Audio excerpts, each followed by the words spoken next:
All right, good morning. We are back with another fun game of Heather and ChatGPT versus Josh Galindo. I am going to crush it this time. Me and ChatGPT got this. First question, are you ready? I'm ready. All right. Is leverage psychological before it's financial? Leverage is psychological before it's financial because you have to psychologically be prepared to embrace the pain of ensuring you are able to make that payment under all circumstances. So, yes, to me, leverage is incredibly psychological. All right, next question. Hey, you might have stumped me there. I don't know if I understood that question, but go ahead. Stumped. All right. Is the market correcting behavior more than prices? Skip. God, where do you come up with these? The ChatGPT, my best friend. Does market timing matter less than risk tolerance? Stumped. Damn, this is so fun. Is homeownership still a goal or a default? Homeownership is still a goal. Is today's market built for decisiveness? These are trick questions. These have an answer. Um, Are sellers misreading demand? There's no way. Come on. try to answer that one. I'm not in the hot seat, though. You are. I'm asking the questions. You're answering them. Next. Is Is the market healthier or just slower?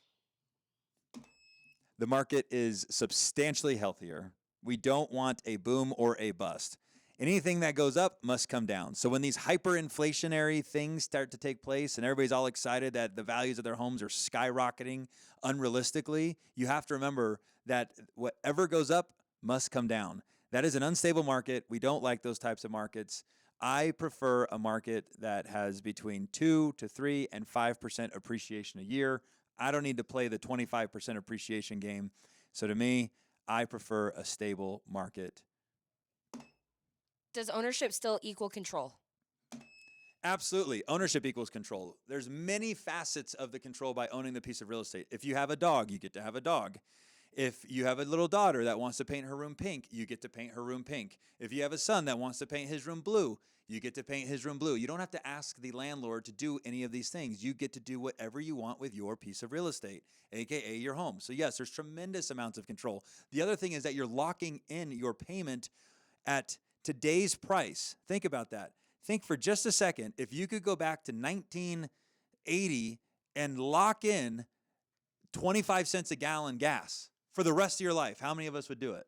Everybody, right? Or at least for the next 30 years.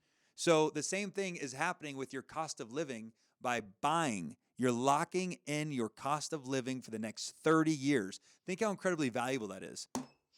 Is today's market punishing stubbornness? Stumped. I think that's time. That was fun.